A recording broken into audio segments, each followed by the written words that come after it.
സന്തോഷമാണോ? നമ്മുടെ ശുശ്രൂഷയിൽ പ്രധാനമായിട്ട് നമ്മൾ ഇനിയും വളരേണ്ട ഒരുപാട് മേഖലകളുണ്ട്. ഒന്നൊന്നായിട്ട് നമുക്ക് മുന്നോട്ട് പോകാം. ഒന്ന്, ഈ വരദാനങ്ങളിൽ തന്നെ നമ്മൾ വളരാനുണ്ട്. പറയും എല്ലാവർക്കും വരങ്ങളുണ്ടെങ്കിലും ഈ വരങ്ങളിൽ വളരുന്നതിന് ചില ആശയങ്ങൾ പൗലോസ്ലിഹയുടെ ലേഖനത്തിലൂടെ നമ്മൾ എടുക്കാം.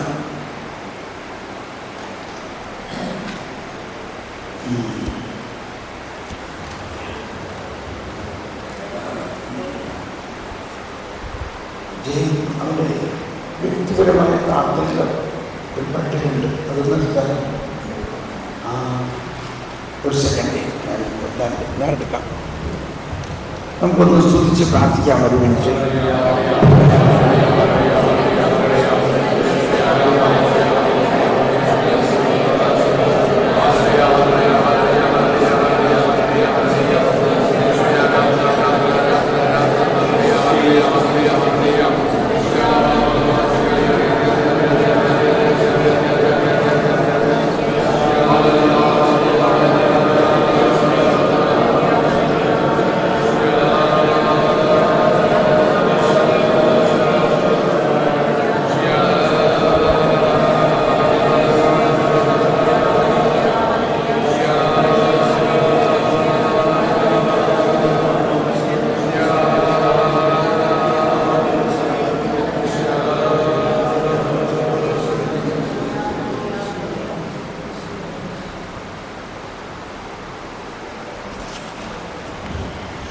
ഇത് നമ്മുടെ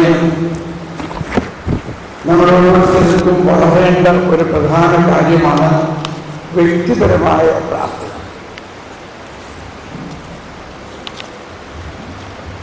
എല്ലാവരും നമ്മൾ പ്രാർത്ഥിക്കുന്നവരായിരിക്കും. എന്നിരുന്നാലും ഇതൊരു വ്യക്തിപരമായ പ്രാർത്ഥനയുടെ ഒരു രൂപരേഖയാണ്. നമ്മളിലുള്ള വരദാനങ്ങൾ വളരുന്നതിനും ശുശ്രൂഷയ്ക്ക് അഭിഷേകമുണ്ടാവുന്നതിനും ഏറ്റവും പ്രധാനമായ ഒരു കാര്യം ഈശോയെ തന്നെ അനുകരിക്കുക എന്നുള്ളതാണ്. ഈശോയെ അനുകരിക്കുമ്പോൾ എന്താ ഈശോ ആദ്യം പ്രാധാന്യം കൊടുക്കുന്നത്? ഈശോയുടെ ജീവിതത്തിൽ ഈശോയുടെ ഡെയിലി ഷെഡ്യൂൾ, ഈശോ ഓരോ ദിവസവും എങ്ങനെയാണ് ഈശോയുടെ ഒരു ദിവസം ആരംഭിക്കുന്നത്? എന്താ? പ്രാർത്ഥനയിലാണ്. മർക്കോസിന്റെ സുവിശേഷത്തിൽ 1-ാം അധ്യായം 35-ാമത്തെ വചനം നമ്മൾ വായിക്കാം. മർക്കോസിന്റെ സുവിശേഷത്തിന്റെ ഒരു പ്രാധാന്യം, അത് ദൈവപുത്രത്വം, ഈശോയുടെ ദൈവത്വത്തിന് കൂടുതൽ ഊന്നൽ കൊടുത്തിട്ടുള്ള സുവിശേഷമാണ് മർക്കോസിന്റെ സുവിശേഷം. ദൈവപുത്രനായ ഈശോ മിശിഹായുടെ യേശുക്രിസ്തുവിന്റെ സുവിശേഷത്തിന്റെ ആരംഭം എന്നാണ്. ദൈവപുത്രനായ യേശുക്രിസ്തുവിന്റെ സുവിശേഷം. മത്തായിയുടെ സുവിശേഷം ആരംഭിക്കുന്നത് അബ്രാഹത്തിന്റെയും ഇസ്ഹാക്കിന്റെയും അബ്രാഹത്തിന്റെ മകനായ ദാവീദിന്റെ മകനായ യേശുക്രിസ്തുവിന്റെ വംശാവലി. യേശുവിന്റെ മനുഷ്യത്വത്തിന്റെ വിശദാംശങ്ങളാണ്. എന്നാൽ മർക്കോസിന്റെ സുവിശേഷം യേശുവിന്റെ ദൈവത്വത്തെ കുറിച്ചാണ് കൂടുതൽ ഊന്നൽ കൊടുക്കുന്നത്. അതിന്റെ അവസാനം, അതായത് ദൈവപുത്രനായിട്ട് പോലും 35-ാമത്തെ വചനം,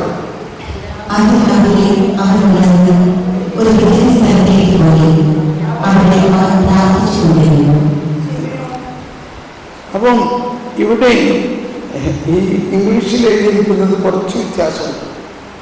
ഈ അതിരാവിലെ എന്ന് പറഞ്ഞാൽ ഉദ്ദേശം എത്ര മണിയാണ്?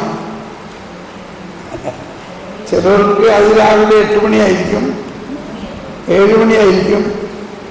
അപ്പോൾ ഇംഗ്ലീഷിൽ എഴുതിയിരിക്കുന്നത് ഇങ്ങനെയാണ്: early in the morning before sunrise. മനസ്സിലായോ? സൂര്യൻ ഉദിക്കുന്നതിന് മുൻപ് അവർ മടങ്ങും. ശുശ്രൂഷ ജീവിതത്തിൽ നമ്മൾ വളരണമെങ്കിൽ നമ്മൾ ഈശോയെ അനുകരിക്കണം. ഈശോ പറഞ്ഞെങ്കിൽ എന്താ? ഫോളോ മീ, എന്നെ അനുകരിക്കുക, എന്നെ അനുഗമിക്കുക. അതിലാദ്യം നമ്മൾ ചെയ്യേണ്ട അനുകരണം ഈശോ പ്രാർത്ഥിച്ച സമയത്ത് പ്രാർത്ഥിക്കാൻ ശ്രമിക്കുക, ഈശോ പ്രാർത്ഥിച്ച പോലെ പ്രാർത്ഥിക്കുക. അതുകൊണ്ട് നമ്മുടെ ശുശ്രൂഷ ജീവിതത്തിൽ നമ്മൾ കൃത്യമായ ഒരു കൃത്യനിഷ്ഠ, രാവിലെ അതിരാവിലെ ഉണർന്ന് വ്യക്തിപരമായി പ്രാർത്ഥിക്കണം. ഈശോ അതിരാവിലെ ഉണർന്ന് ഒരു വിജന സ്ഥലത്തേക്ക് പോയി ഒറ്റയ്ക്ക് ഇങ്ങനെ വ്യക്തിപരമായി പ്രാർത്ഥിക്കുക. അപ്പോൾ നമ്മുടെ വ്യക്തിപരമായ പ്രാർത്ഥനയ്ക്ക് എന്തെല്ലാം ഘടകങ്ങളാണ്, എന്താണ് വ്യക്തിപരമായി പ്രാർത്ഥിക്കുന്നതിൻ്റെ ഉദ്ദേശം? സാരാംശത്തിൽ ഈശോയുമായിട്ട് ഒരു ഒന്നാകൽ, ഈശോയുമായിട്ട് ഒരു വ്യക്തിബന്ധം, ഈശോയുടെ പൂർണ്ണമായ അഭിഷേകം നമ്മളിലേക്ക് ഒഴുകണം. അപ്പൊ അത് അങ്ങനെ നമ്മളിലേക്ക് അഭിഷേകം ഒഴുകണമെങ്കിൽ നമ്മളിൽ ചില മേഖലകളുടെ ദൈവീകരണം നടക്കണം. ദൈവീകരണം അല്ലെങ്കിൽ വിശുദ്ധീകരണം എന്ന് പറയും. അപ്പോൾ ഈ പ്രാർത്ഥനയിലെ ഒരു പ്രധാന കാര്യം, ഇതിൻ്റെ ഒരു തുറന്നാൽ നമുക്ക് കാണാം, കുറച്ച് സർക്കിളും ട്രയാങ്കിളുകളും ഒക്കെ വരച്ചേക്കണം. അപ്പോൾ ഇതിൻ്റെ പ്രധാന വിഷയം നമ്മിൽ തന്നെ വസിക്കുന്നു ഈശോയും പരിശുദ്ധാത്മാവും പിതാവും. അപ്പോൾ വ്യക്തിപരമായ പ്രാർത്ഥന എന്ന് പറഞ്ഞാൽ നമ്മിൽ വസിക്കുന്ന ദൈവവുമായിട്ടുള്ള ഒരു ലയനമാണ്.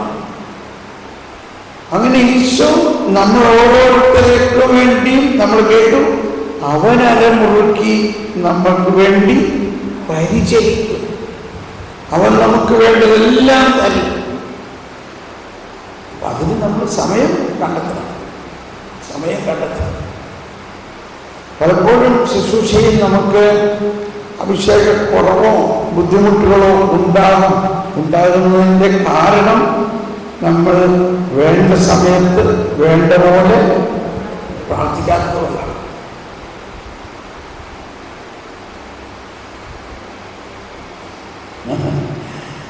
നമ്മളെല്ലാവരും കുടുംബസ്ഥരാണ്. കുടുംബജീവിതത്തിലെ പിരിമുറുക്കുന്ന സാഹചര്യങ്ങളൊക്കെ ഉണ്ടാകാം. എന്നാൽ അതിനെല്ലാം വേണ്ടത് പ്രാർത്ഥനയാണ്. ഓക്കെ, അപ്പം നമ്മൾ ഒരു പക്ഷേ രാവിലെ എഴുന്നേറ്റാൽ ആദ്യം തന്നെ കൊന്ത ചെല്ലും, കരുണക്കൊന്ത ചെല്ലും, അതുമെല്ലാം പ്രാർത്ഥനയാണ്. എന്നാൽ നമ്മുടെ കപ്പ് നിറയാതെ നമുക്ക് മറ്റുള്ളവർക്ക് എങ്ങനെ കൊടുക്കാൻ പറ്റും? നമ്മൾ നിറഞ്ഞാലല്ലേ കൊടുക്കാൻ പറ്റുള്ളൂ. ഈ പ്രാർത്ഥന ഇതുപോലെ രൂപം കൊള്ളാനൊരു കാരണം, 30 വർഷം മുമ്പ് ഞാൻ ഈ ശുശ്രൂഷാ ജീവിതത്തിലേക്ക് കടന്നപ്പോൾ വലിയ വരൾച്ച അനുഭവപ്പെട്ടു. ഹൃദയം വരണ്ട അവസ്ഥ, വചനമൊന്നും ഓർമ്മയിൽ വരുന്നില്ല. അപ്പോഴാണ് ഈ വചനം മനസ്സിലേക്ക് വന്നു. നല്ല നിലത്ത് വിത്ത് വിതയ്ക്കുന്നവൻ ഉത്കൃഷ്ടവും നിർമ്മലവുമായ ഹൃദയത്തിൽ അത് സംഗ്രഹിച്ച് ക്ഷമയോടെ ഫലപ്പെടുകയും. വിതക്കാരൻ്റെ ഉപമയിൽ നമുക്ക് കാണാം, കുറെ വിത്ത് വഴിയിൽ വീടും, അത് പറവകളെടുത്ത് വെക്കുമ്പോൾ. കുറെ വിത്ത് പാറയിൽ വീണു, അത് താഴോട്ട് പോകുന്നില്ല. കുറെ വിത്തുകൾ മുൾപ്പടർപ്പുകൾക്കിടയിൽ. ഇതെല്ലാം നമ്മുടെ ഹൃദയത്തിൻ്റെ അവസ്ഥയാണ്. കുറച്ച് വിത്ത് അപ്പോൾ എങ്ങനെ നമ്മുടെ ഹൃദയ വിശുദ്ധീകരണം നടത്തണം? നമ്മുടെ ഹൃദയം നല്ല നിലമായാൽ മാത്രമേ വചനം അതിൽ വേര് വാങ്ങി വളരുകയുള്ളൂ. നമ്മുടെ ഹൃദയം നല്ല നിലമായാൽ മാത്രമേ പരിശുദ്ധാത്മാവിന്റെ വരങ്ങൾ ഉച്ചരിക്കുകയുള്ളൂ. പ്രത്യേകിച്ച് ഈ നമ്മളെ പോലെയുള്ള ശുശ്രൂഷകർക്ക് വേണ്ടി മാത്രമാണ് ഇതുണ്ടാക്കിയത്. പ്രത്യേകിച്ച് വരദാനങ്ങൾ ഉപയോഗിച്ച് ശുശ്രൂഷ നടത്തുന്നവർ. ചിലവർ സ്കൂളിൽ ടീച്ചറാണ്, അല്ലെങ്കിൽ അഫ്കോഴ്സ് ഏത് വ്യക്തിക്കും ഇത് വേണം. എന്നിരുന്നാലും നമ്മളിലുള്ള വരദാനങ്ങൾ വേണ്ട രീതിയിൽ പ്രവർത്തിക്കാത്തതിൻ്റെ ഒരു കാരണം നമ്മിൽ തന്നെ ധാരാളം പൊടിപടലങ്ങളുണ്ട്. നമ്മുടെ മനസ്സിൽ, ചിന്തയിൽ, ഭാവനയിൽ, നമ്മുടെ അബോധ മനസ്സ്, നമ്മുടെ ഹൃദയത്തിൽ, മനസ്സാക്ഷി. ഈ മേഖലകളിൽ വിശുദ്ധീകരണം ആവശ്യമാണ്. അതുകൊണ്ടാണ് ഈശോ തന്നെ അപ്പസ്തോലന്മാരെ അഭിഷേകം ചെയ്യുന്നതിന് മുൻപ്, കൂദാശ സ്ഥാപിക്കുന്നതിന് മുൻപ് അവരുടെ കാൽക്കലിരുന്ന് അവരുടെ കാല് കഴുകി. എന്തിനാണ്? ഈശോ പറയാണ്, ഞാൻ നിന്നെ കഴുകിയില്ലെങ്കിൽ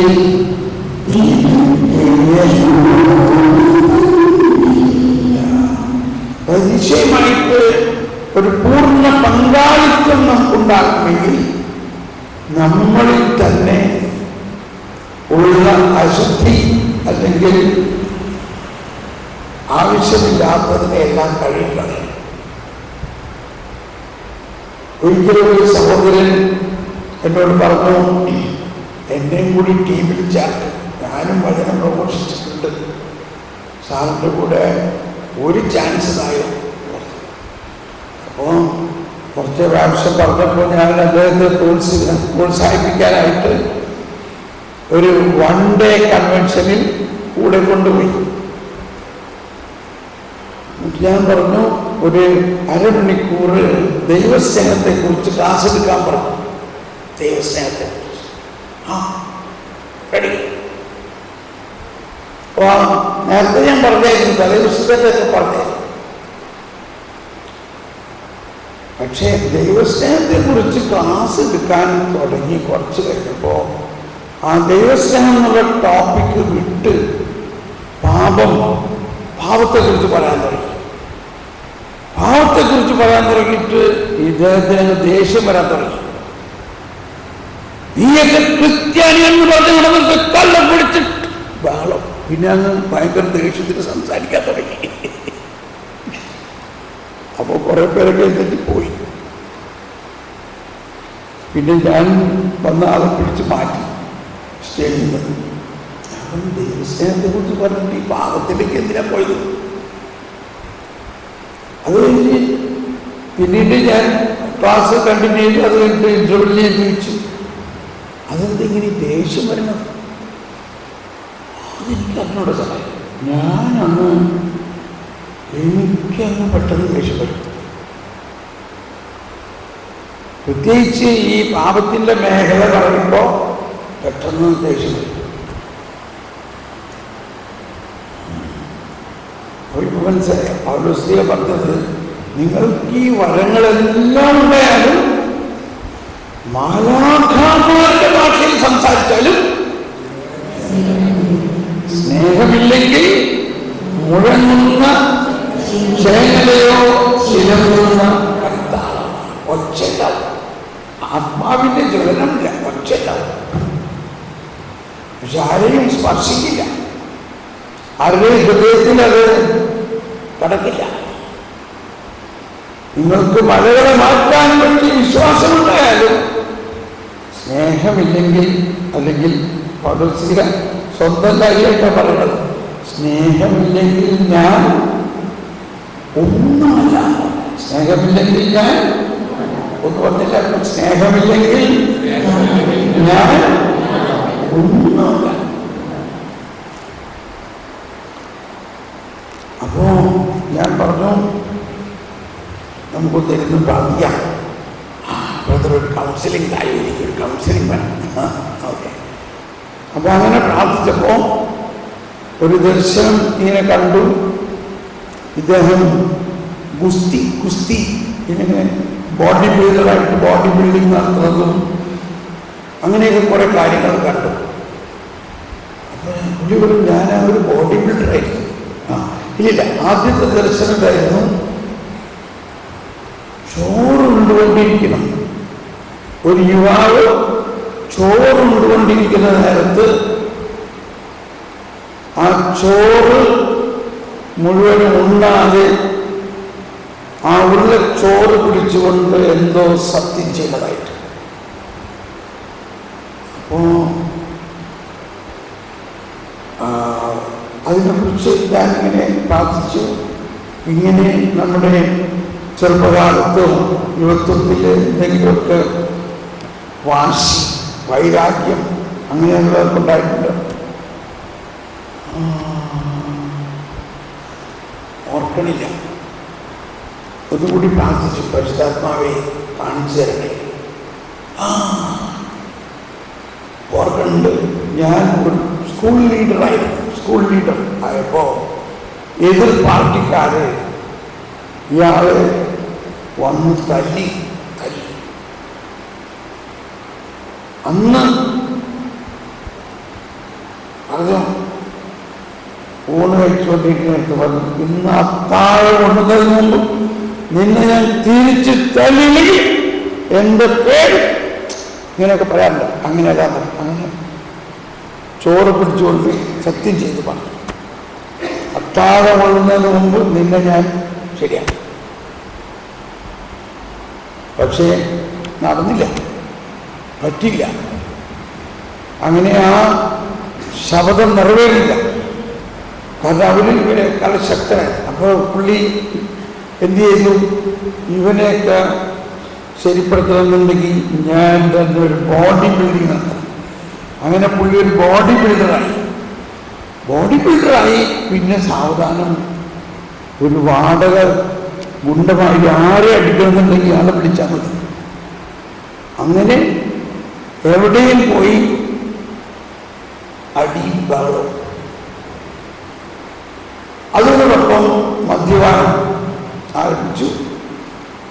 മദ്യപിച്ച് കൺട്രോളില്ലാണ്ടായി വീട്ടിൽ വന്നു കഴിഞ്ഞാൽ അടി വീട്ടിൽ. ഇങ്ങനെയിരിക്കെ വീട്ടുകാർ പിടിച്ചു കൊണ്ടുവന്ന് ധ്യാനത്തിൽ കൊണ്ടുപോയി മദ്യപാനം നിർത്താൻ വേണ്ടി. അങ്ങനെ ധ്യാനത്തിലൂടെ മദ്യപാനം നിന്ന് അവർ സാക്ഷ്യം പറയാൻ തുടങ്ങി. പെട്ടെന്ന് സാക്ഷ്യം പറയാൻ തുടങ്ങി. എല്ലാവർക്കും വലിയ സന്തോഷമായി.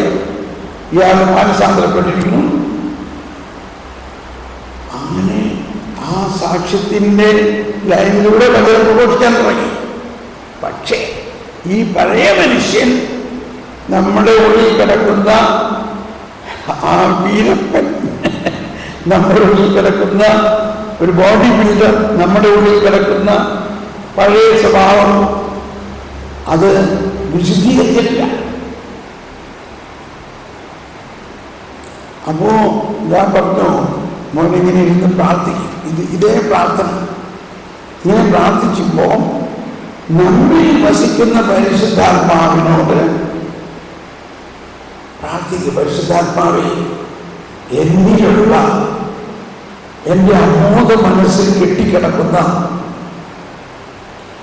കോപം, മാത്സര്യം, ശത്രുത, കലഹം, ഇതിൻ്റെ എല്ലാം ഒന്ന് എനിക്ക് കാണിച്ചു തരണേ. മുരിയാമ്പരാജൻ ഒരു പുസ്തകത്തിൽ എഴുതി, എന്നിട്ട് ഒന്നൊന്നായിട്ട് ഈശോയ്ക്ക് കൊടുത്തുകൊണ്ട് ആ ഓർമ്മകൾ, ആ സംഭവം വിശുദ്ധീകരിക്കണം. അതാണ് എബ്രായ ലേഖനത്തിൽ 9-ാം അധ്യായത്തിൽ 14-ാമത്തെ വചനം പറയുന്നുണ്ട്, കളങ്കമില്ലാതെ ദൈവത്തിന് തന്നെ സമർപ്പിച്ച ക്രിസ്തുവിന്റെ രക്തം ജീവിക്കുന്ന ദൈവത്തെ ശുശ്രൂഷിക്കാൻ നമ്മുടെ അന്ധകരണത്തെ നിർജീവ പ്രവൃത്തികളിൽ നിന്ന് എത്രമായി വിശുദ്ധീകരിക്കുകയില്ല. അവിടെ 2-3 കാര്യങ്ങൾ ശ്രദ്ധിക്കണം. ജീവിക്കുന്ന ദൈവത്തെ, അതായത് പകരം പരിശുദ്ധനായ ദൈവത്തെ ശുശ്രൂഷിക്കുന്നവരാണ് നമ്മൾ. ആ ദൈവത്തെ ശുശ്രൂഷിക്കണമെങ്കിൽ നമുക്കുണ്ടാകേണ്ട ഒരു മിനിമം വിശുദ്ധീകരണം. അതെങ്ങനെ നമുക്ക് സ്വന്തമാക്കാം? അതാണ്. അപ്പൊ അവിടെ എബ്രായർ 9:14 9:13 പറഞ്ഞിരിക്കുന്നത് ശ്രദ്ധിക്കണം, നല്ലതാണ്. എബ്രായർ 9:13 പറയുന്നത് കോലാടുകളുടെയും കാളക്കിടാങ്ങളുടെയും രക്തം തളിക്കുന്നത്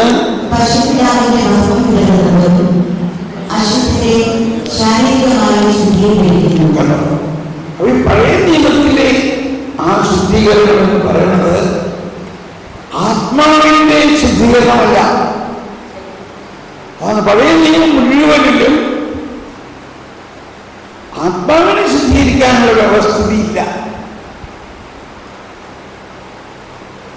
എങ്ങനെയാണ് ആത്മാവിനെ ശുദ്ധീകരിക്കുന്ന വ്യവസ്ഥിതി? യേശു ക്രിസ്തുവിലൂടെ മാത്രമാണ്. പരിശുദ്ധാത്മാവിലൂടെ. അപ്പോ ആ വാക്ക് ശ്രദ്ധിച്ചോ? ശാരീരികമായി ശുദ്ധീകരിക്കുന്നു. കോലാടുകളുടെയും കാളക്കിടാങ്ങളുടെയും രക്തം തെളിക്കുന്നതും പശുക്കിടാവിന്റെ വാസ്തവത്തിൽ അശുദ്ധരെ ശാരീരികമായി ശുദ്ധീകരിച്ചിരിക്കുന്നു. ആത്മാവിന്റെ ശുദ്ധീകരണം നടക്കുന്നില്ല. ആത്മാവിന്റെ ശുദ്ധീകരണം എങ്ങനെ നടക്കും? അതാണ് 14. എന്നാൽ നിത്യാത്മാവ് മുഖേന കളങ്കമില്ലാതെ ദൈവത്തിന് തന്നെ സമർപ്പിച്ച ക്രിസ്തുവിന്റെ രക്തം ജീവിക്കുന്ന ശുശ്രൂഷകൻ ആർക്കു വേണ്ടിയുള്ളതാണ്? ജീവിക്കുന്ന ദൈവത്തെ ശുശ്രൂഷിക്കാൻ നമ്മുടെ അന്ധകരണത്തെ, അന്ധകരണം എന്ന് പറഞ്ഞാൽ നമ്മുടെ മനസ്സാക്ഷി, നമ്മുടെ ആത്മാവ്, മനസ്സ്, ഇതെല്ലാം അതിൽ ഉൾപ്പെടും. അതാണ് ഈ പേപ്പറിൽ കാണുന്ന കുറെ സർക്കിളുകൾ, ചക്രങ്ങൾ എത്രയധികമായി വിശുദ്ധീകരിക്കുകയില്ല. ഈ വചനത്തിന്റെ അടിസ്ഥാനത്തിലാണ് നമ്മുടെ ആദ്യകാലങ്ങളിലെ ധ്യാനത്തിന്റെ ശീർഷകം ആന്തരിക വിശുദ്ധീകരണ ധ്യാനമായിരുന്നു. അന്നത്തെ പ്രധാനപ്പെട്ട ഏറ്റവും ഒരുപാട് ജനപ്രീതി നേടിയ ഒരു കാസറ്റ് ആയിരുന്നു വിശുദ്ധി. അതിന് 2 പേര് പാടട്ടെ. വിശുദ്ധി വിശുദ്ധി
നമ്മളെ തന്നെ വിശദീകരിക്കാൻ പറ്റില്ല.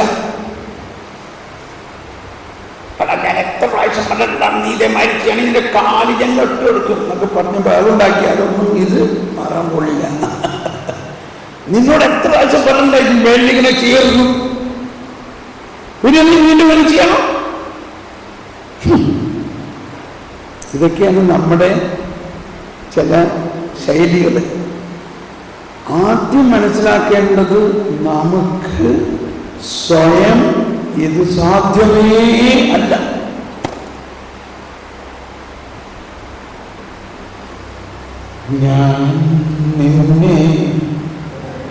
ഞാൻ കർത്താവ് വിശ്വസിക്കുക. പത്രോസ് പറയാണ്, അയ്യോ കർത്താവിന്റെ കാല് കഴുകണോ? ഇല്ലില്ല, അങ്ങനെ കഴുകരുത്, കാരണം ഞാൻ തന്നെ കഴുകിക്കോളാമെന്നൊക്കെ പറഞ്ഞില്ല. ഈശോ പറയാണ്, നീ കഴുകിയാൽ ശരിയാവില്ല. അപ്പൊ കാല് കഴുകാനുള്ള സിംബോളിസം ഈശോ എടുത്തു. നമ്മളായാലും വീട്ടിൽ കയറുമ്പോൾ കാല് കഴുകിട്ടല്ലേ കയറണം അല്ലേ? അല്ലെങ്കിൽ പുറത്തുള്ള ആൾക്ക് മുഴുവനും വീട്ടിൽ കയറില്ലേ? ഇത് തന്നെയാണ് ഈശോ നമ്മുടെ ജീവിത വിശുദ്ധിയെ കുറിച്ചെടുക്കുന്ന പ്രധാന കാര്യം. നിന്റെ ആത്മാവിനെ നിനക്ക് കരുതാൻ പറ്റില്ല. ഞാൻ പരിശുദ്ധാത്മാവിലൂടെ എന്റെ രക്തത്താൽ കഴുകും.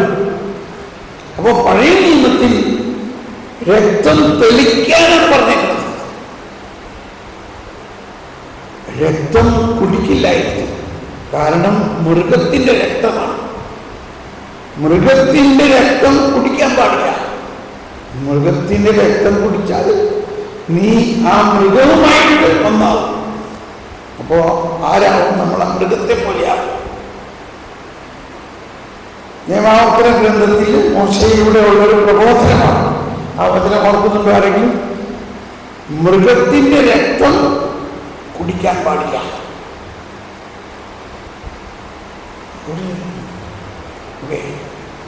പിന്നീട് ഞാൻ കണ്ടുപിടിച്ച് പറയാതെ ആർക്കെങ്കിലും ഓർമ്മയുണ്ടോ? മൃഗത്തിന്റെ രക്തം കുടിക്കാൻ പാടില്ല. ഇതൊക്കെ അന്ന് പറഞ്ഞേക്കണത് ഈ പുതിയ നിയമത്തില് കുടിക്കാനുള്ള രക്തം ഞാൻ തരാം, അതിനു വേണ്ടിയിട്ടാണ് പറഞ്ഞേക്കുന്നത്. മനസ്സിലായോ? മൃഗത്തിന്റെ രക്തം കുടിച്ചാൽ നീ മൃഗത്തെ പോലെയാണ്. അതുകൊണ്ട് അത് കുടിക്കാൻ പാടില്ല. അത് തെളിച്ചോളൂ.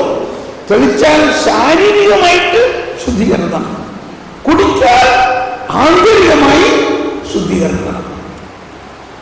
അതുകൊണ്ടാണ് ഈശോ എന്നിട്ട് പറയാണ്, ഇത് നവീനവും സനാതനവുമായ എന്റെ രക്തം, പാപമോചനത്തിനായി നിങ്ങൾ തെളിക്കാനാണ് പറഞ്ഞത്, കുടിക്കുക. അപ്പോൾ യേശുക്രിസ്തുവിന്റെ രക്തം കുടിക്കുമ്പോൾ നമ്മൾ ആരായിട്ട് മാറും?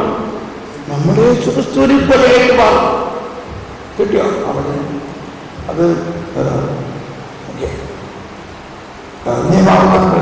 അപ്പോ ഈ രക്തം കുടിക്കുക എന്നെല്ലാം പറഞ്ഞാൽ ഫിസിക്കലായിട്ട് ഒരു കുടിക്കുന്നതിനേക്കാൾ ഉപരി യേശുവിന്റെ ജീവൻ നമ്മുടെ ജീവനുമായിട്ട് ലയിച്ച് നമ്മൾ മറ്റൊരു യേശുവായിട്ട് മാറുന്നു എന്നുള്ളതാണ്. നമ്മൾ മറ്റൊരു യേശുവായിട്ട് മാറും. അതാണ് നമ്മൾ പാടാറുള്ളത്.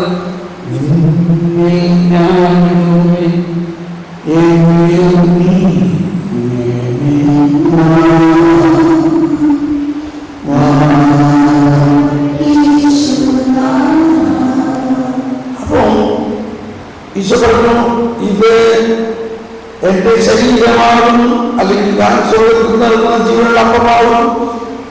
എന്റെ ശരീരം ഭക്ഷിക്കുകയും എന്റെ രക്തം പാനം ചെയ്യുകയും ചെയ്യുന്നവന് ഞാൻ വസിക്കുകയും അവൻ എന്നെ വസിക്കുകയും ചെയ്യും. ഇതാണ് ഇതൊന്നുകൂടെ വായിച്ച് എബ്രായർ 9:14 നിത്യാത്മാവുമൊക്കെ കളങ്കമില്ലാതെ ദൈവത്തിന് തന്നെ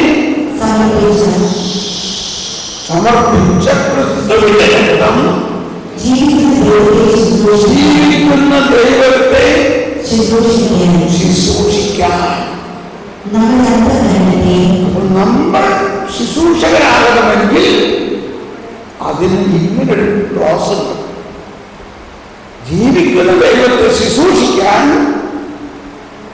ആ ജീവിക്കുന്ന ദൈവത്തിന്റെ തന്നെ രക്തത്തിലൂടെ നമ്മൾ ശുദ്ധീകരിക്കപ്പെടണം. അങ്ങനെ ശുദ്ധീകരിച്ച് കഴിയുമ്പോൾ നമ്മൾ ഈശോയുമായിട്ട് ഒരു ലയനം വരും. ഒരു ലയനം രക്തത്തിലൂടെയും പരിശുദ്ധാത്മാവിലൂടെയും ഈശോയുടെ വചനത്തിലൂടെയുമുള്ള ഒരു ലയനം വരും. അപ്പോൾ വേറൊരു അഭിഷേകം. ഓക്കെ, അപ്പോൾ ഈ സഹോദരനിലേക്ക് വരാം.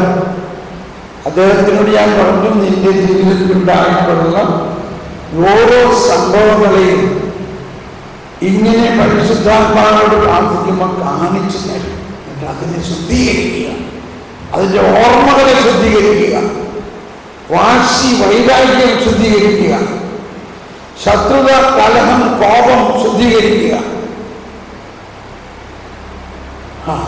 ഞാൻ ചെയ്യാം.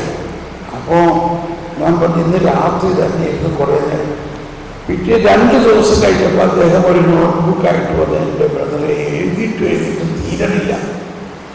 അപ്പോൾ ഇദ്ദേഹം ശുശ്രൂഷകളും കൗൺസിലിങ്ങും ഒക്കെ ഒരുപാട് തരത്തിലാണ്. തീരണില്ല എന്ന് പറഞ്ഞാൽ 200ഓളം സംഭവങ്ങൾ എനിക്ക് കർത്താവ് കാണിച്ചത്. ഞാൻ പറഞ്ഞു, ദൈവത്തിൻ്റെ സ്തുതിമാണ്. അത് നീ ഇരുന്നങ്ങ് കഴുകി വിശദീകരിക്കും. അത് കഴിയുമ്പോൾ നിന്റെ അകത്ത് വേറെ ഒരു അഭിഷേകമായി ചെയ്യാം. അങ്ങനെ ചെയ്തു കഴിഞ്ഞിട്ട് വന്നിട്ട് എന്നോട് പറഞ്ഞു, ഇപ്പൊ ഒന്ന് പ്രാർത്ഥിച്ച് നോക്കിയാൽ എൻ്റെ അകത്ത് എങ്ങനെയുണ്ട്. നോക്കിയപ്പോൾ നല്ല ക്ലീനാണ്. ഞാൻ പറഞ്ഞ അടുത്ത ആഴ്ച നമുക്ക് വീണ്ടും പോകാം. അടുത്ത ആഴ്ച ശുശ്രൂഷയ്ക്ക് പുള്ളിയുടെ ശുശ്രൂഷ വളരെ വ്യത്യസ്തമാണ്. സുവിശേഷം പ്രഘോഷിച്ചുകൊണ്ടിരുന്നപ്പോൾ തന്റെ സന്ദേശം വരുന്നു. പുറകുവശത്തിരിക്കുന്ന പുറകുവശത്തെ ലൈനിൽ 3-ാമത്തെ ആളുടെ കാലിന്റെ വിരലിന്റെ ഇടയ്ക്കുള്ള പഴുപ്പ് കർത്താവ് ഇപ്പോൾ സുഖപ്പെടുത്തുന്നു. അത്രയ്ക്ക് കൃത്യമായിട്ട് കാണിച്ചു കൊടുക്കുന്നു. ഉടനെ അയാൾ അവിടുന്ന് ചാടി എഴുന്നേറ്റ് അത് ഞാനാണെന്ന് പറഞ്ഞ് നോക്കുമ്പോൾ കാലിനോ പഴുത്തിരുന്ന ഓപ്പൺ വൂണ്ട് കംപ്ലീറ്റ് പോയി. ഓപ്പൺ വൂണ്ട് അങ്ങനത്തെ അഴുകിയിരുന്നത്. അപ്പോൾ നമ്മുടെ ശുശ്രൂഷയ്ക്ക് മാറ്റി വളരെ ശക്തമായ ശുശ്രൂഷ ഉണ്ടാകണമെങ്കിൽ ഇതിൻ്റെ ആദ്യം തന്നെ പറഞ്ഞത് നിങ്ങളെ തന്നെ ശുദ്ധീകരിക്കുകയും നാളെ കർത്താവ് നിങ്ങളുടെ ജീവിതത്തിൽ അത്ഭുതമാണ്. അപ്പോൾ നമ്മുടെ തന്നെ ജീവിതം ഒരു അത്ഭുതമാകുന്നത് മാത്രമല്ല, നമ്മളിലൂടെ കൗൺസിലിങ്ങിനായാലും ഏത് ശുശ്രൂഷയ്ക്കായാലും കർത്താവ് നമ്മളിലൂടെ ചെയ്യാനിരിക്കുന്ന കാര്യങ്ങൾ മറ്റുള്ളവരുടെ ആത്മാവിനും അവരുടെ ജീവിതത്തിനും വളരെ വലിയ സ്ഥായിയായിട്ടുള്ള ഗുണങ്ങളാണ്. ഞാൻ എപ്പോഴും പറയാറുള്ളൊരു കാര്യം പറയാണ്. ഈ വരദാനങ്ങളുടെ മേഖലയിൽ എന്നെ ആശ്ചര്യപ്പെടുത്തിയ ഒരു സംഭവമാണ്. അത് പറയുന്നത് നമുക്കങ്ങനെ തെറ്റ് പറ്റാതിരിക്കാൻ വേണ്ടിയാണ്. ഞാൻ ആ സംഭവത്തിന് ആ വ്യക്തിയെ ഉദ്ദേശിച്ചിട്ടല്ല. നമ്മൾ ഈ വരദാനങ്ങൾ ഉപയോഗിക്കുമ്പോൾ ദർശനം കണ്ടതുകൊണ്ട് പോരാ, അതിന് ദൈവികമായ ഒരു വ്യാഖ്യാനമുണ്ട്.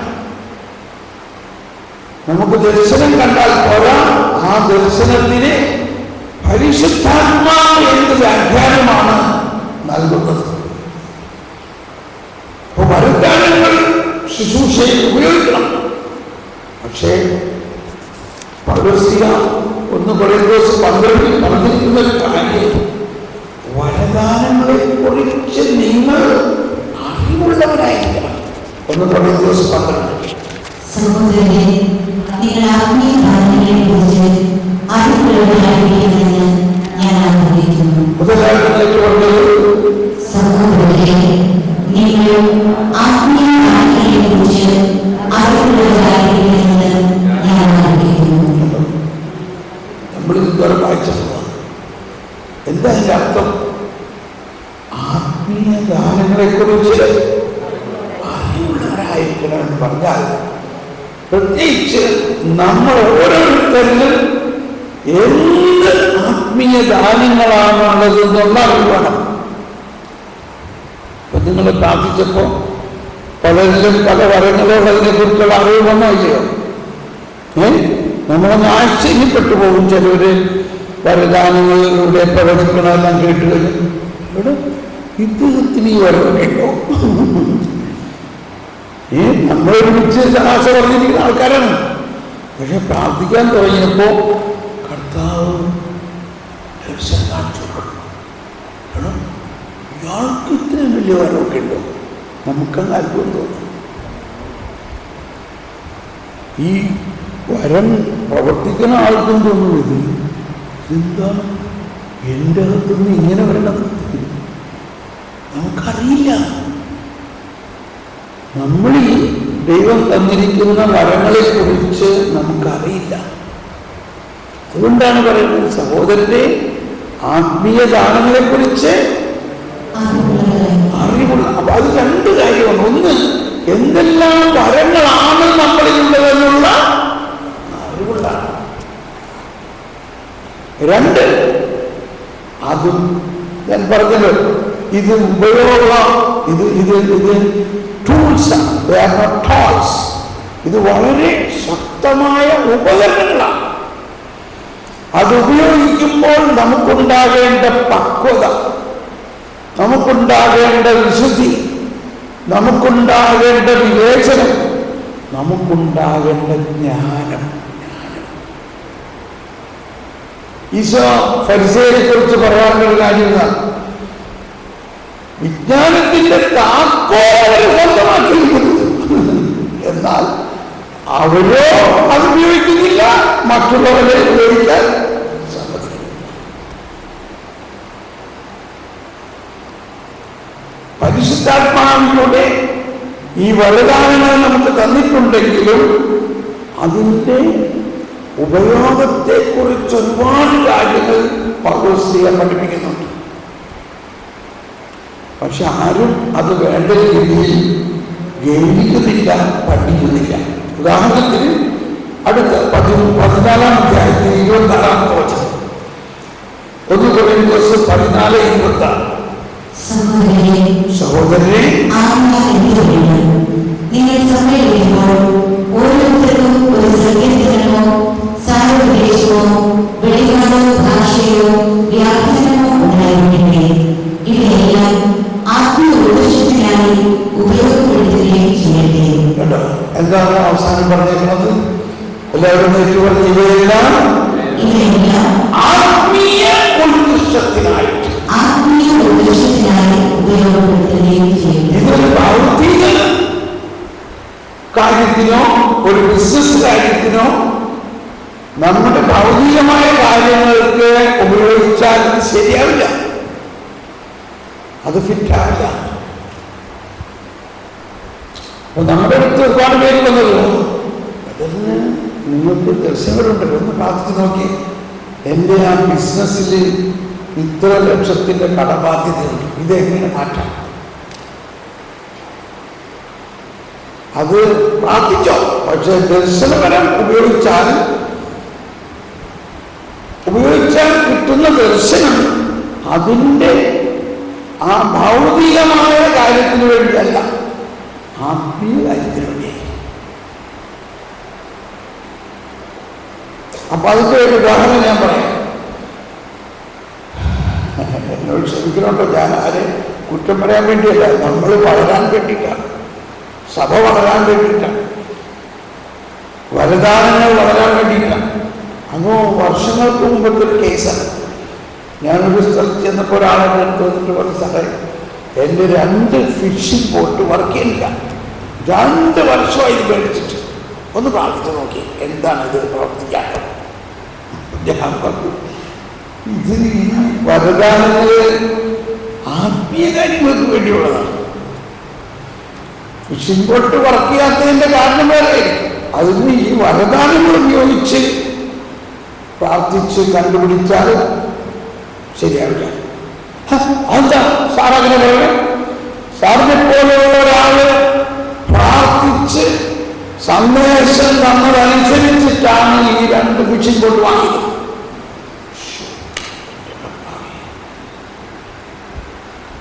പിന്നെ അദ്ദേഹം നിങ്ങൾ ഇങ്ങനെയാണ് അങ്ങനെയാണെന്നൊക്കെ പറഞ്ഞ് കുറെ കുറ്റം പറയാത്തത്. ഞാൻ പറഞ്ഞ് ശാന്തമാകും. അദ്ദേഹം പ്രാർത്ഥിച്ചപ്പോ 2 ഫിഷിംഗ് ബോട്ട് 2 ബോട്ട് കണ്ടു, ദർശനത്തിൽ കണ്ടു. അപ്പൊ എന്നോട് പറഞ്ഞു 2 ബോട്ട് പിടിക്കാൻ. ക്ഷമിക്കണം ഞാനത് പറയണത്. ഞാൻ പറഞ്ഞു അത് വ്യാഖ്യാനിക്കണം. ക്ലിയറാണ്. 2 ബോട്ട് കണ്ടതുകൊണ്ട് എന്താ വ്യാഖ്യാനിക്കാനുള്ളത്? എല്ലാം അങ്ങനെ നമുക്ക് ക്ലിയറായിട്ട് തോന്നും. പക്ഷെ പരിശുദ്ധാത്മാവ് എന്തുദ്ദേശത്തിലാണ് ആ ദർശനം തന്നിരിക്കുന്നത് എന്ന് വ്യാഖ്യാനിക്കണം.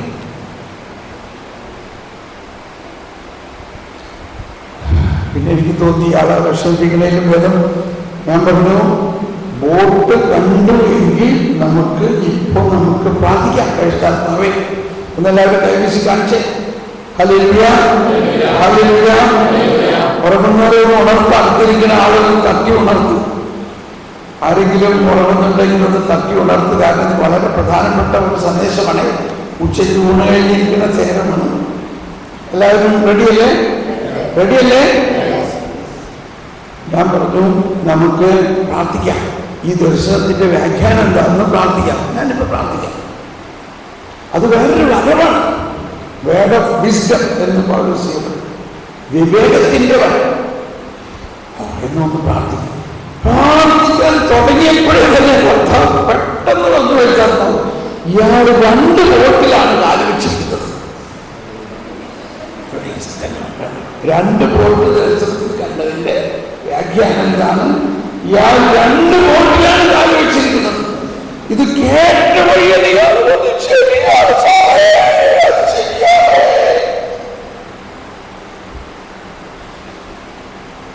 എനിക്ക് ഞാനിവിടെ ഈ നാട്ടിലെ പ്രാർത്ഥനാ ഗ്രൂപ്പിന്റെ ലീഡറാണ്.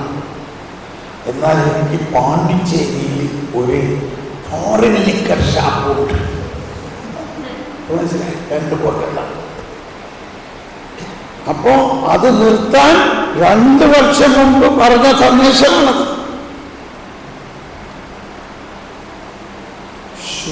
ഭയങ്കര കടബാധ്യതയാണ് എന്ന് മാത്രമല്ല, എനിക്ക് ആകെയുള്ള ഒരേ മകനാണ് ആ ലിക്കർ ഷാപ്പിലിരിക്കുന്നത്.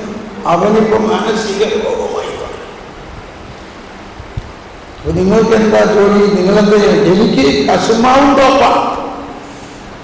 മുട്ടക്കുട്ടിയിൽ കശുമാവും തോപ്പ എനിക്ക് അറിഞ്ഞുള്ളൂ. എനിക്ക് ബോട്ടിന്റെ പണി അറിയില്ല. ബോട്ട് മേടിച്ചു. 2 ഫിഷിംഗ് ബോട്ട് ബാങ്ക് ലോണെടുത്ത് മേടിച്ച് അതിന്റെ മോർഗേജ് അടച്ചുകൊണ്ടിരിക്കുകയാണ്. എന്തുകൊണ്ട്?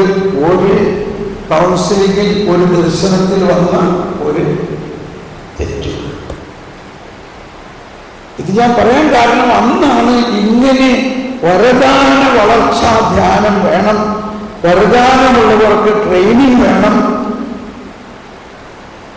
നിങ്ങളിലുള്ള വരങ്ങളെക്കുറിച്ച് അറിവുള്ളവരായിരിക്കണമെന്ന് പറഞ്ഞാൽ അതെങ്ങനെ ഉപയോഗിക്കണമെന്നുള്ളതിനെ കുറിച്ച് നമുക്ക് ട്രെയിനിങ് വേണം, പ്രാക്ടീസ് വേണം. അല്ലെങ്കിൽ ഒരുപാട് തെറ്റുകളുണ്ടാകും. ഇനി ഈ തെറ്റുകൾ ഉണ്ടായാൽ അത് എവിടെ ചെന്ന് അവസാനിക്കും? അത് കുമ്പസാരം കുടിച്ച്. അപ്പാ കുമ്പസാരം കൂട്ടിരിക്കുന്ന അച്ഛന്മാര് സാവധാനം വേണ്ട. ഈ കരിസ്മാറ്റിക്കാരോട് പറയും, ഈ വരങ്ങളൊന്നും അധികം വേണ്ട, നിങ്ങൾ അവിടെ വന്നൊരു കൊന്തയും ചൊല്ലി പ്രാർത്ഥിച്ചങ്ങ് പോയാൽ മതി. പുലിവാലി പിടിക്കണ്ട. അതുകൊണ്ട് ആരും വരദാനത്തിനെ പ്രോത്സാഹിപ്പിക്കുന്നില്ല, പ്രത്യേകിച്ച് അച്ഛന്മാർ. അവരെ കുറ്റം പറയല്ല. കാരണം അതുകൊണ്ടുണ്ടാകാവുന്ന തെറ്റിനെ ഉപേക്ഷിച്ച് നോക്കുമ്പോൾ വെറുതെ ഇരുന്നാൽ മതി എന്ന് വിചാരിക്കും. പക്ഷെ സഭ അങ്ങനെ വളരും. ഈ അപ്പസ്തോല പ്രവർത്തനം മുഴുവനും കാണുന്നത് എന്താ? ഈ പൗലോസ്യയുടെ ലേഖനങ്ങളിൽ മുഴുവനും പറയുന്നത് എന്താ? വരദാനങ്ങളെ കുറിച്ച്. അപ്പൊ നമ്മുടെ ഈ ശുശ്രൂഷയിൽ എന്താണ് ഈ ശുശ്രൂഷ? ഈ വരദാനം ഇല്ലെങ്കിൽ ഈ ശുശ്രൂഷയ്ക്ക് വല്ല അർത്ഥമുണ്ടോ?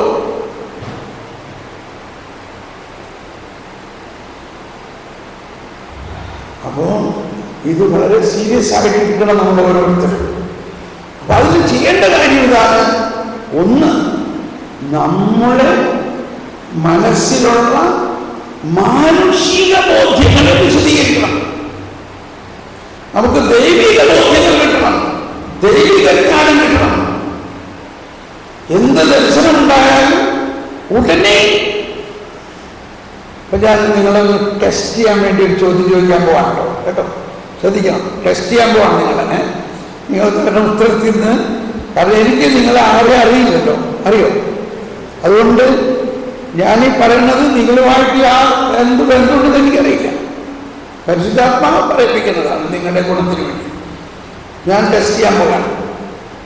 നിങ്ങളൊരാൾക്ക് വേണ്ടി പ്രാർത്ഥിക്കുമ്പോൾ ഒരു പാമ്പിനെ കണ്ട് ദർശനത്തിൽ, എന്താ അതിൻ്റെ അർത്ഥം?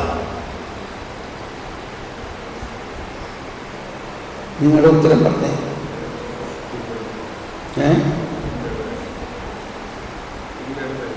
തിന്മയുടെ ഇനി എന്തെങ്കിലും, വേറെ എന്തെങ്കിലും? കുറെ പേരൊന്നും മിണ്ടണില്ല, മനസ്സിലാവും വിചാരിച്ചിട്ട്. പാപത്തിന്റെ ബന്ധനാകാം. പിന്നെന്താ?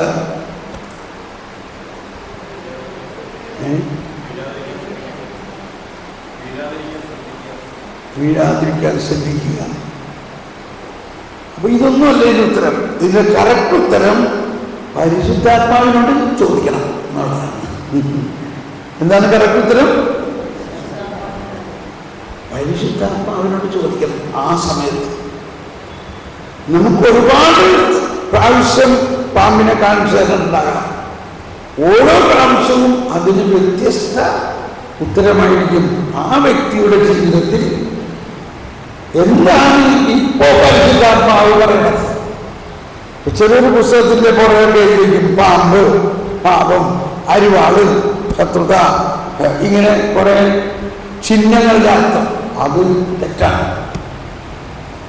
ഓരോ വ്യക്തിയെ സംബന്ധിച്ചും ആ സമയം പരിശുദ്ധാത്മാവ് കാണിച്ചു തരുന്ന ദർശനങ്ങൾ വ്യത്യസ്ത വ്യാഖ്യാനങ്ങളായിരിക്കും. അപ്പോൾ ഒരിക്കലും ഒരു സഹോദരിക്ക് വേണ്ടി പ്രാർത്ഥിച്ചപ്പോൾ ഒരു പാമ്പിനെ കാണിച്ചു.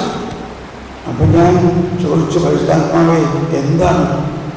അപ്പൊ അവര് വന്നിട്ട് ബഹളുണ്ടാക്കാൻ, ഞാൻ നിങ്ങളുടെ രോഗശാന്തി ശുശ്രൂഷയ്ക്ക് വന്നു, രോഗശാന്തി കഴിഞ്ഞപ്പോൾ എനിക്ക് ശ്വാസം മുട്ട് കൂടി, എനിക്ക് ആസ്മാരോഗമാണ്, എനിക്ക് പൊട്ടി ശ്വാസം വിളിക്കാൻ പറ്റില്ല, നിങ്ങൾ എന്താണ് ചെയ്തത്? ഇതിന് സമാധാനം പറയണം. പണിയായില്ലേ? അപ്പൊ പറഞ്ഞു, നിങ്ങൾ ഇരിക്കി, ഞാൻ ഇവരെയൊക്കെ പറഞ്ഞു വിട്ടിട്ട് നമുക്ക് പരിശുദ്ധാത്മാവിൽ ചോദിക്കാം. അവരുടെ ആ വിഭ്രാന്തി കൊണ്ട് അവർ പറയുന്നതാണ്.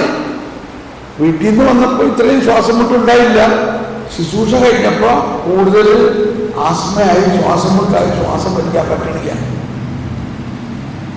അപ്പോ പ്രാർത്ഥിച്ചപ്പോൾ കാണുന്നത് ഒരു പാമ്പിനെ കാണുന്നു. ഇപ്പൊ ഞാൻ പരിശുദ്ധാത്മാവിനോട് ചോദിച്ചു, പരിശുദ്ധാത്മാവേ എന്താ ഇതിന്റെ അർത്ഥം? പരിശുദ്ധാത്മാവ് പറയാണ്, ഇവര് കുഞ്ഞായിരുന്നപ്പോ ഒരു പാമ്പിനെ കണ്ട് ഭയന്നു, അപ്പോൾ മുതലുള്ളതാണ് ഇവരുടെ ആസ്മ. ഇവരുടെ ആസ്മയുടെ മൂലകാരണം ഈ പാമ്പിനെ കണ്ട് ഭയന്നതാണ്.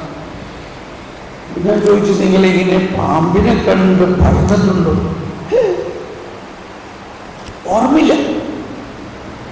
അപ്പൊ വീണ്ടും പരിശുദ്ധാത്മാവിനോട് ചോദിച്ചു, ഇത് എത്ര നാല് മുമ്പായിരിക്കണം? ഇവർ 10 വയസ്സുള്ളപ്പോഴാണ് നടന്നത്. അപ്പൊ ഞാൻ ഇവരോട് ചോദിച്ചു, നിങ്ങൾക്ക് ഇപ്പൊ എത്ര വയസ്സായി? 35 വയസ്സായി. എത്ര നാളായി ഈ ആസ്മ? ഏതാണ്ട് 25 വർഷമായിട്ടുണ്ട്. അപ്പൊ കണക്ക് ശരിയായില്ലേ? 10 വർഷം. 10 വർഷം നിങ്ങൾക്ക് 10 വയസ്സുള്ളപ്പോ, അതായത് 25 വയസ്സ് മുമ്പ്, വർഷം മുമ്പ് നിങ്ങളൊരു പാമ്പിനെ കണ്ട് ഭയന്നു. 10 വയസ്സായിരുന്നപ്പോഴത്തെ കാര്യമൊന്ന് ചിന്തിച്ചു നോക്കി. 10 വയസ്സിൽ ഞാൻ 5ാം ക്ലാസ്സിൽ പഠിക്കായിരുന്നു. എന്റെ കസിൻ സിസ്റ്റർ കൂടി വരുമ്പോ ഒരു പാമ്പ്, വലിയ പാമ്പ് എന്റെ കസിൻ സിസ്റ്ററിനെ കടിച്ചോൾ. അപ്പൊ തന്നെ മരിച്ചു വീണു ഞാൻ.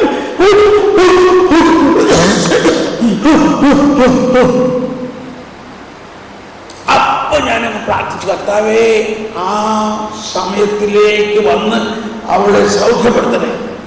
സൗഖ്യമായി. ആർക്കോ സൗഖ്യം വരുന്നുണ്ട്, ആർക്കോ സൗഖ്യം വരുന്നുണ്ട്. ഇത് തന്നെ ശ്വാസം മുട്ട് തന്നെ സൗഖ്യം വരുന്നുണ്ട്. ഒന്ന് സൂചിച്ച് പ്രാർത്ഥന.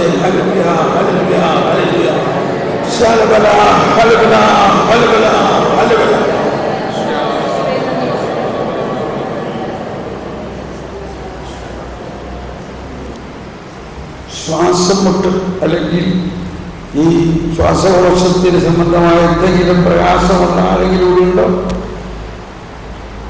അങ്ങനെയുള്ള ഒരാളെ സൗഖ്യപ്പെടുത്തുന്നുണ്ട്. ഒരാൾ, 2 ആൾ, 3 ആൾ, ഇപ്പോൾ ഒരു അനുഭവം 4 ആളുകൾ.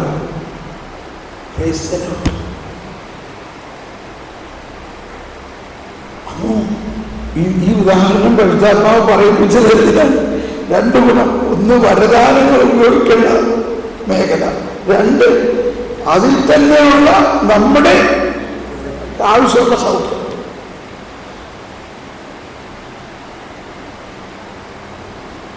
അപ്പൊ പറഞ്ഞു വന്നത്, ഈ ദർശനങ്ങൾ ഓരോന്നിനും വ്യത്യസ്ത വ്യാഖ്യാനമുണ്ട്, റൂട്ട് കോസ് ഉണ്ട്.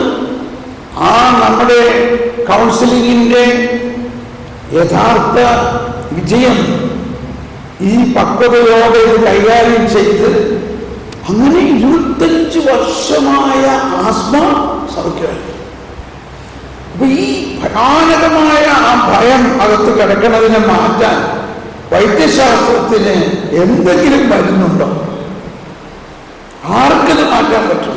ഈശോയ്ക്ക് മാത്രം ഇത് മാറ്റാൻ പറ്റും. ഇതുപോലെ വേറൊരു ഉദാഹരണം വരാനുണ്ടോ? ബോംബെ വെച്ചാൽ ഒരു സഹോദരി ഒരു വർഷം മുഴുവൻ ഇങ്ങനെ തളർന്നു. ഭർത്താവിനെ പിടിച്ച് അവർ വന്നിരിക്കുകയാണ്, കൗൺസിലിങ്ങിലാണ്. അപ്പോ ഇതാണ് പ്രശ്നം. ഒരു വർഷം തളർന്നു. എന്ത് ചെയ്യണമെന്ന് അറിഞ്ഞൂടാ. ഡോക്ടേഴ്സ് പറഞ്ഞു ഈ നെർവ്സിന് വന്നിരിക്കുന്ന പ്രശ്നമാണ്. അതിന് ഒരു ഓപ്പറേഷൻ നടത്താന്ന് പറഞ്ഞത് വളരെ ബുദ്ധിമുട്ടുള്ള കാര്യമാണ്. ഇത് കണ്ടുപിടിക്കാൻ തന്നെ ഒരു ഓപ്പറേഷൻ നടത്തുന്നതിന് വളരെ ചെലവുണ്ട്. അതിന് വിജയിക്കുന്നൊരു കാര്യമില്ല. ഇങ്ങനെ വന്നിരുന്നു.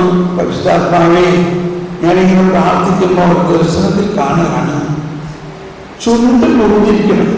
ഇവരുടെ ചുണ്ട് മുറിഞ്ഞിരിക്കുകയാണ്. വാസ്തവത്തിൽ ചുണ്ട് ഇങ്ങനെ മുറിഞ്ഞിരിക്കുകയാണ്.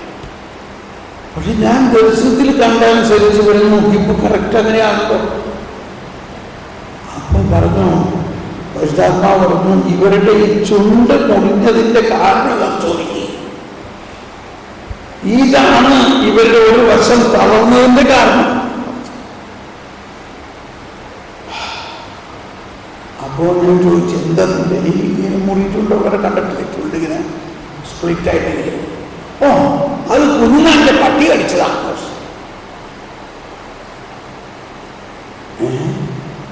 കുഞ്ഞുനാളെന്ന് പറഞ്ഞാൽ എനിക്കൊരു ഓർമ്മയൊന്നുമില്ല. ചിലപ്പോൾ 2 വയസ്സിലൊക്കെ ആയിരിക്കും.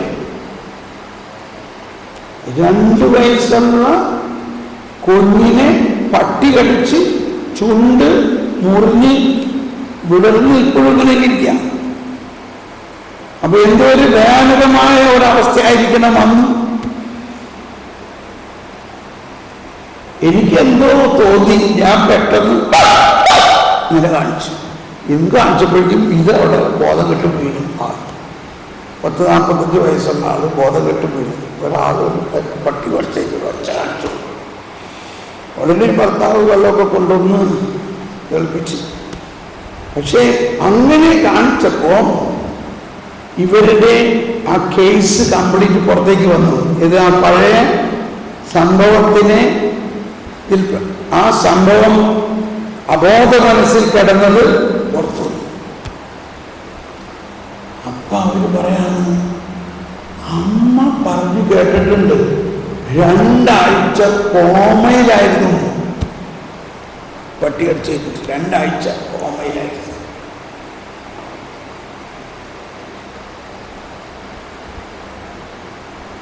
അതാണ് ഈ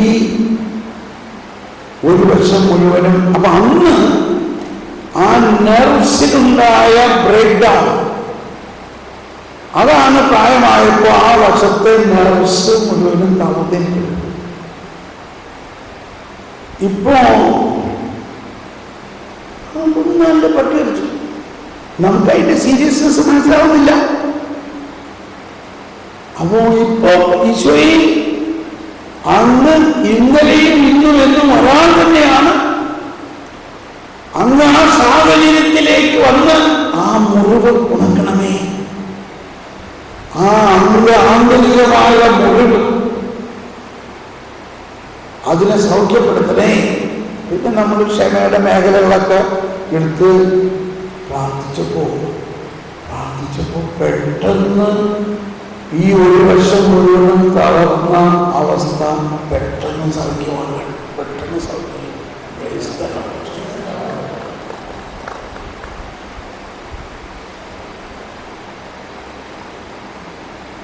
ഒന്ന് ശ്രദ്ധിച്ചേ. ഹല്ലേലൂയ, ഹല്ലേലൂയ, ഹല്ലേലൂയ,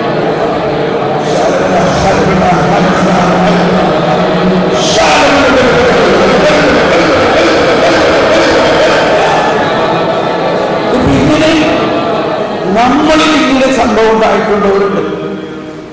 കുഞ്ഞുനാളിൽ പട്ടിയോ പൂച്ചയോ മൃഗങ്ങളിൽ നിന്നോ ആക്രമണമോ അല്ലെങ്കിൽ അതുപോലെ ഭയാനകമായ സംഭവങ്ങൾ നമ്മൾക്കുണ്ടായിട്ട് ബോധം കെട്ട് വീഴുകയോ അല്ലെങ്കിൽ മനസ്സ് വേദനയ്ക്കുണ്ടായിട്ടുള്ള സംഭവം ഉണ്ടായിട്ടുണ്ടോ? ഈശോയെ ഇപ്പോൾ തന്നെ ആ മേഖലയിലേക്ക് കടന്നു വരണമേ, അതിന് സൗഖ്യപ്പെടുത്തണേ ഈശോയെ. Hallelujah, hallelujah, hallelujah. ഇപ്പൊ ഞാൻ ഇതുപോലെ ഒരു കോൺഫറൻസിൽ ഈ കഴിഞ്ഞ മാസം ഇതേ ഉദാഹരണം പറഞ്ഞിട്ടോ. പറഞ്ഞു കഴിഞ്ഞപ്പോ അതിലുണ്ടായിരുന്ന 3 പേർക്ക് ഇതുപോലെ തന്നെ പട്ടി കടിച്ച ഇത് വന്നിട്ട് ശരീരം തളർന്ന അവസ്ഥ. അതുകൊണ്ടാണ് ഈ ഉദാഹരണങ്ങൾ വരുമ്പോൾ നമ്മളത് പറയുമ്പോൾ ആ മറ്റുള്ളവരിൽ അതേ സിംറ്റം ഉള്ളവർക്ക് സൗഖ്യം കിട്ടും. ഇപ്പൊ നമ്മളിതെല്ലാം പറയാൻ കാരണം ഇതുപോലെ നമ്മളിൽ നിരവധി മേഖലകൾ ആന്തരികമായി ക്ഷമിക്കേണ്ടതും വിശുദ്ധീകരിക്കേണ്ടതും ഉണ്ട്. എല്ലാവരും എന്നിട്ടുമുണ്ട്. ഇത് ഒരു കണ്ടിന്യൂസ് പ്രോസസ്സാണ്. നമ്മുടെ ജീവിതകാലം മുഴുവൻ നടന്നിട്ടുള്ള ഈ സംഭവം മുഴുവനും ഒരു വശത്ത് നമ്മൾ വിശദീകരിച്ചു കൊണ്ടിരിക്കുമ്പോൾ മറുവശത്ത് കൂടുതൽ വന്നുകൊണ്ടിരിക്കുക. പ്രത്യേകിച്ച് തെറ്റായ പ്രബോധനങ്ങൾ, തെറ്റായ ബോധ്യങ്ങൾ. ഇപ്പൊ ഈ കാലഘട്ടത്തിൽ എല്ലാം ഓൺലൈനാണ്. നമ്മളെല്ലാവരുടെയും ഓരോരുത്തരും വീഡിയോ അയച്ചു തരുന്നു. ഞാൻ ആരുടെയും വീഡിയോ അങ്ങനെ അധികം കേൾക്കാറില്ല, കാണാറില്ല. നമ്മൾക്ക് അപ്രൂവ്ഡ് ആയിട്ടുള്ള കുറെ പേരുണ്ട്. പ്രബോധനത്തിന്റെ മേഖലകളിൽ തെറ്റായ പ്രബോധനം നമ്മളിലേക്ക് കടന്നു വന്നാൽ മനസാക്ഷി നിർവീര്യമാണ്. നമ്മളിലുള്ള പരിശുദ്ധാത്മാവിന്റെ വരങ്ങൾ പ്രവർത്തിക്കില്ല. അപ്പൊ നമുക്കൊരു മിനിറ്റ് ഒന്ന് പ്രാർത്ഥിക്കാം. അപ്പൊ ഇത് ഇന്ന് രാത്രി നിങ്ങളോട് അവിടെ പ്രാർത്ഥിക്കണം.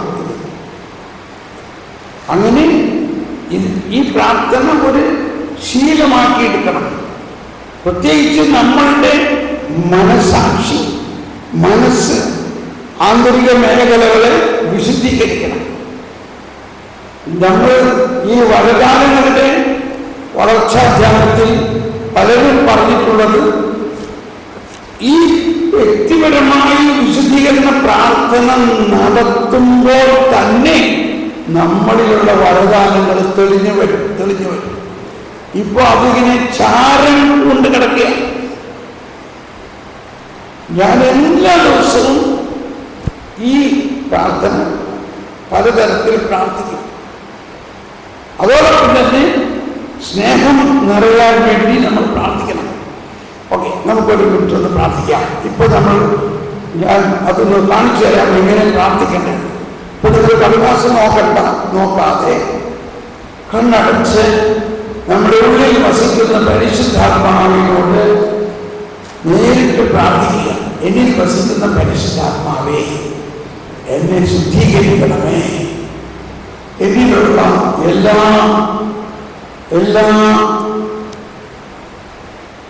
അശുദ്ധിയും എല്ലാ തെറ്റായ ബോധ്യങ്ങളും എൻ്റെ മനസ്സാക്ഷിയിൽ കടന്നുകൂടിയിരിക്കാവുന്ന എല്ലാ തിന്മകളും എനിക്കറിയില്ല, എന്നാൽ അങ്ങേക്കറിയാമല്ലോ.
പരിശുദ്ധാത്മാവിനോട് നാം പ്രാർത്ഥിക്കുന്നു. പരിശുദ്ധാത്മാവേ, എൻ്റെ ആത്മാവിനെ ഞാൻ സമർപ്പിക്കുന്നു, എൻ്റെ മനസാക്ഷിയെ സമർപ്പിക്കുന്നു, എൻ്റെ മനസ്സിനെ സമർപ്പിക്കുന്നു. ഇവയിലെല്ലാം കടന്നുകൂടിയിരിക്കാവുന്ന പലതരത്തിലുള്ള അശുദ്ധിയെ അങ്ങ് എനിക്ക് വെളിപ്പെടുത്തി തരണമേ. അവയെ വിശുദ്ധീകരിക്കണമേ.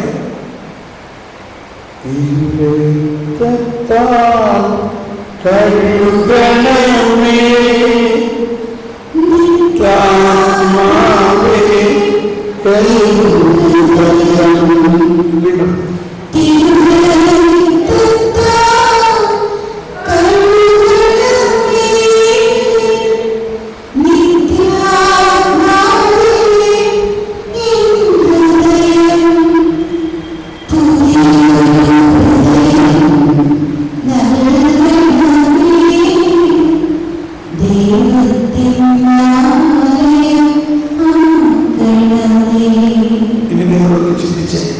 നിത്യാത്മാവേ, വെളിപ്പെടുത്തി തരണമേ. എൻ്റെ മനസാക്ഷിയുടെ മനസ്സിനും വിശുദ്ധീകരിക്കേണ്ട മേഖലകളെ വാശി, വൈരാഗ്യം, ശത്രുത, കലഹം, കോപം, വാത്സല്യം, ജടികാസക്തികൾ, ചിന്തകൾ, ചീത്ത ഫിലിമുകൾ കണ്ടിട്ടുള്ളത്, തെറ്റായ പ്രബോധനങ്ങൾ കേട്ടിട്ടുള്ളത്, എന്നിൽ ഉണ്ടായിരിക്കാവുന്ന ബലഹീനതകൾ എല്ലാം ഞാൻ സമർപ്പിക്കുന്നു. പരിശുദ്ധാത്മാവേ,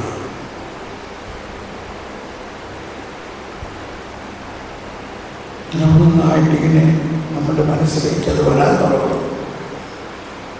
അബോധ മനസ്സിൽ, ഉപബോധ മനസ്സിൽ, സുബോധ മനസ്സിൽ, ഇന്ദ്രിയങ്ങൾ, നാം കണ്ടിട്ടുള്ള ചിത്രങ്ങൾ, കേട്ടിട്ടുള്ള വേദനിപ്പിക്കുന്നതും ദുഃഖിപ്പിക്കുന്നതും വെറുപ്പുള്ളതുമായ വാക്കുകൾ. ഓ പരിശുദ്ധാത്മാവേ, എന്നെ വിശുദ്ധീകരിക്കണമേ, വിശുദ്ധീകരിക്കണമേ, വിശുദ്ധീകരിക്കണമേ.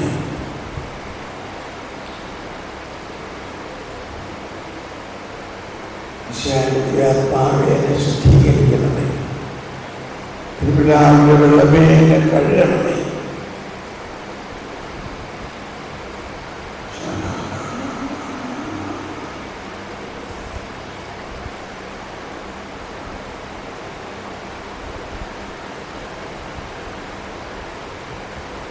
എന്റെ മനസ്സാക്ഷിയെ വിശദീകരിക്കണമേ.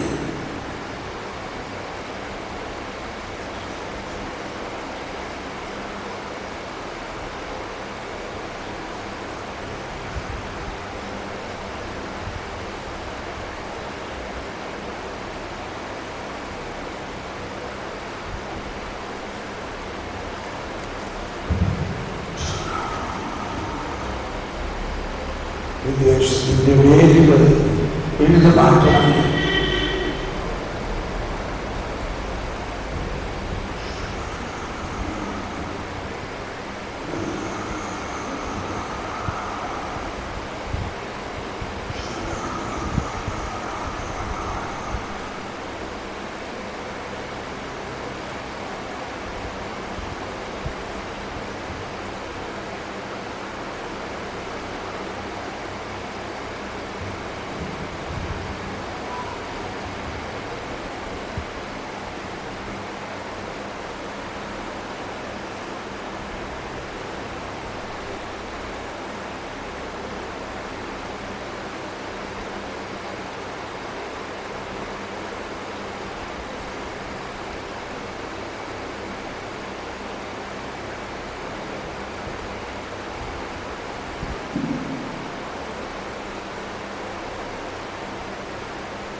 ആത്മാവേ,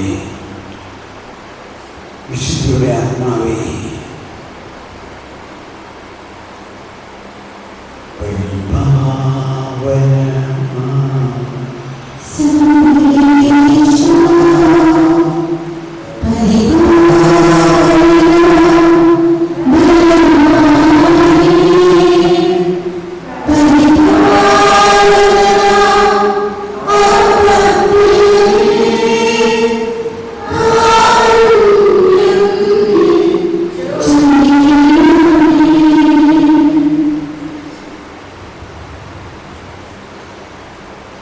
വിശുദ്ധീകരണം ഓരോരോ മേഖലകളിലെടുത്ത് പ്രാർത്ഥിച്ചു കഴിയുമ്പോൾ പിന്നെ ശക്തീകരണമാണ്.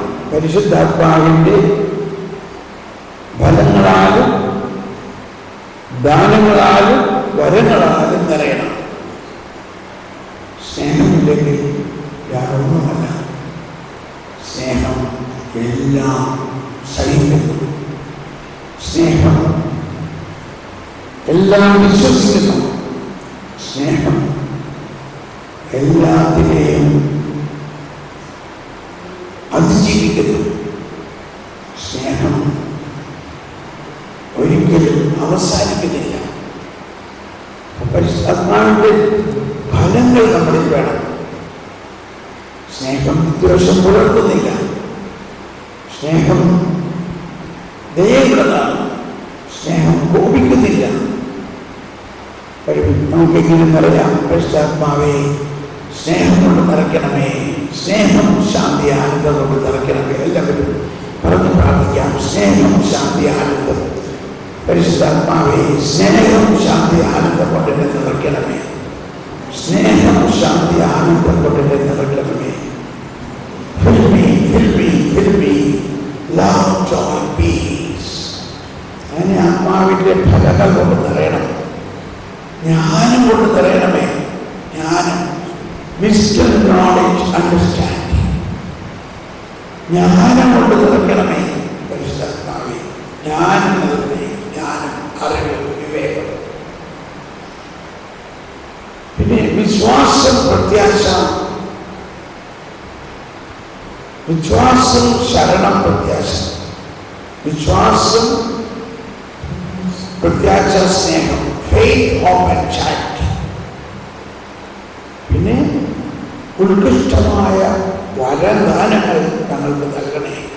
ഒന്ന് സ്തുതിച്ച് പ്രാർത്ഥിക്കാം. Hallelujah, hallelujah, hallelujah. ആത്മാവിനാൽ ഞങ്ങളെ നിറയ്ക്കണം. ആത്മാവിന്റെ ദാനങ്ങൾ പലരും നൽകി ഞങ്ങളെ നിറയ്ക്കണമേ. Hallelujah, hallelujah. ശരണ, ഹല്ലേലൂയ, ഹല്ലേലൂയ, ഹല്ലേലൂയ. ശരണ, ഹല്ലേലൂയ,